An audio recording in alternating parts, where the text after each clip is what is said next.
One of the biggest concerns, I think, for parents is the future. My main worry is what happens when I'm not around and who's going to look out for and take care of my girl. So yeah, I see a huge potential for this. I think that a self-sustaining, healthy environment has so much to offer our adults with autism.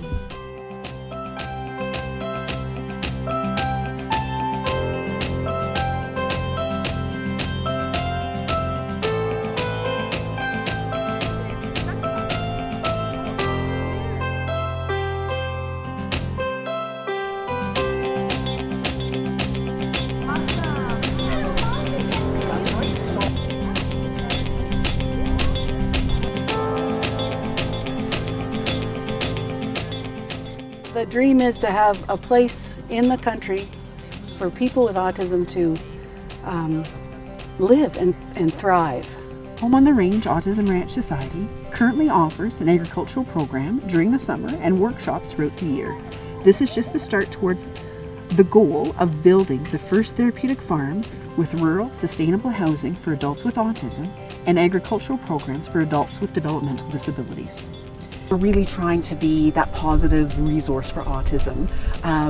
My husband and I didn't get a choice about autism with our son, but very much we have a choice about what we're going to do with it, and we're going to leave this world better, stronger, with more autism resources to help that population, knowing that the world's going to see more adults with autism than it's ever seen.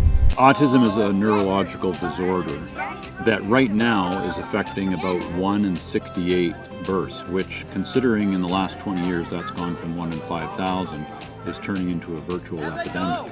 But it's really characterized by some fundamental characteristics, one of which is, and probably the most serious one, is a lack of socialization and the ability to socialize. Individuals with autism share challenges in how they communicate, how they interact with others and understand social relationships, and tend to have a pattern of intense or narrow interests and repetitive behaviors.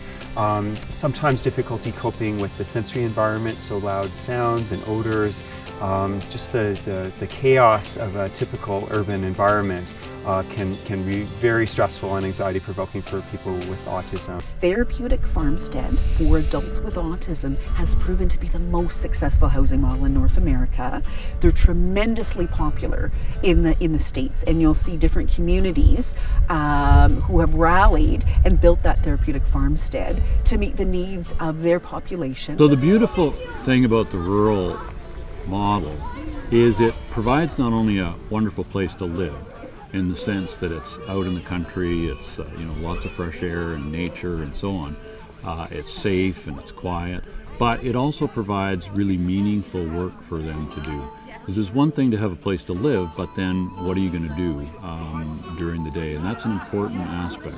So we want to know where our kids are going to live, but we also want to know what they're going to do. And the beauty of the agrarian model is that you can do both. Even those individuals who seem to be more severely affected, I think giving them a sense of purpose and sort of being able to find their strengths and allow them to really contribute can be incredibly powerful in terms of providing a sense of self-esteem, a sense of confidence. And often we sort of wait for the autism to be better before we bring people into the workforce. And I think what we're learning, particularly from these kinds of ventures, is that sometimes putting someone, despite their challenges, with appropriate supports into a work situation can actually be incredibly therapeutic and provide that sense of confidence and sense of purpose that actually helps with their autism, actually helps reduce their anxiety, reduce their behaviors, provide opportunity for kind of social relationships and friendships.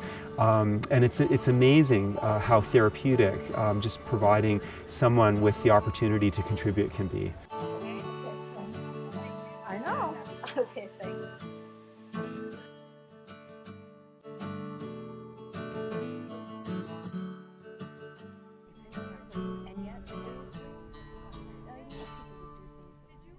Some of the programs that we offer are organic gardening. So we learn all aspects of planting and gardening. Everything that we planted this year was from seed, including the tomatoes. So we grow stuff in the greenhouse, we seed, we transplant, we learn about to identify different types of plants. I like to paint the birdhouses. That's the funnest. And I also like to plant the plants. It's pretty cool too. And I like to help with the harvest because that's the best part. Why is it the best part? Because you get to eat the vegetables and you also get to share them with other people too. Do various things here at the Autism Ranch. I help with planting, building things, photography and art. I like to help out with whatever I can do. My favorite thing to do is to make the concrete stepping stone that we made to welcome the visitors when they come to the Autism Ranch.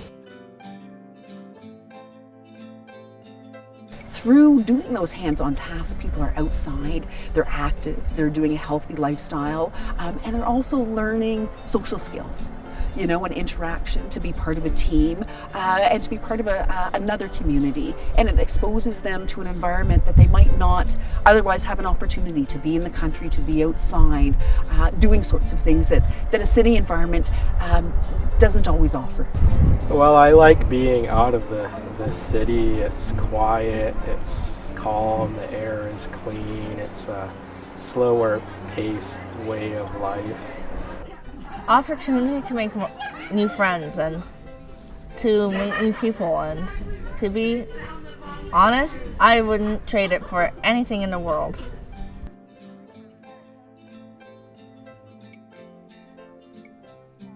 People with autism, we're people who are special as well, and we count just as much as so-called normal people, and we're just as special and we're just as talented as other people who aren't special needs.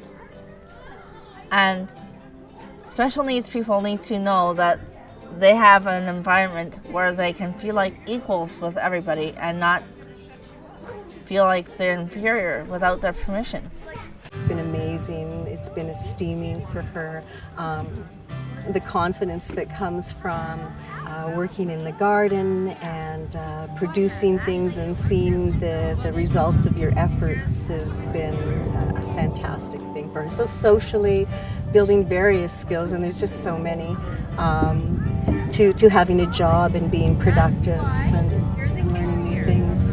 One of the most exciting potential outcomes of a place like Home on the Range is really helping young adults sort of translate the potential that they bring into specific marketable skills. You know, the handiwork that they'll do with building things, and the artistic flair that they bring to those activities, the skills that they bring related to farming and gardening, and just sort of learning more about agriculture. If those adults can sort of take those skills and then sort of move out to other workplaces, I think that will really, you know, the potential contribution of a place like this becomes exponential, because people with autism can move through and then go on to other workplaces. These people with autism have so much to offer, and we really need to give them the chance and the opportunity to do that. That's what Home on the Range does. I think that even those of us working with children recognize that we need to be planning for the needs of those kids as they become adults, and also for the large number of adults that are already in our communities, and trying to find their way and make sure that they have long-term plans in terms of where they're going to live, how they're going to spend their time, and how they're going to contribute, and you know, the kind of work that they're going to do to really sort of define who they are.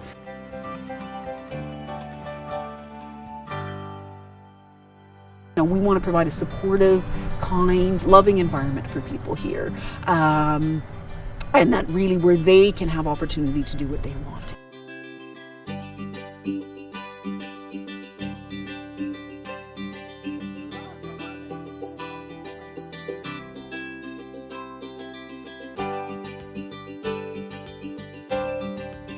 Our goal is to raise $1 million. This money is necessary to purchase an 80-acre parcel of rural land with 2 homes in the Strathcona County area that will become Home on the Range Autism Ranch. We are looking at the next year and a half to fundraise that money with a goal of being able to open in 2016, knowing that that demand for housing and programming is just going to increase. And we want to be there to meet it and see how we can support and enhance the lives of children, adults, and families who have been impacted by autism. It's a big dream, and we're going to need everyone to join us on this journey to make it happen.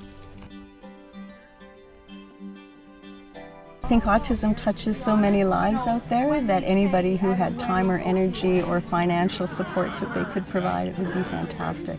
I think they need to know that when we invest time and energy and initially invest time and energy and money into programs like this, truly the long-term costs on society are so much less. If we can get this going, these people become independent and they manage on their own out here. They don't need to rely on any other support networks. So to me, investing now saves everybody in the long run.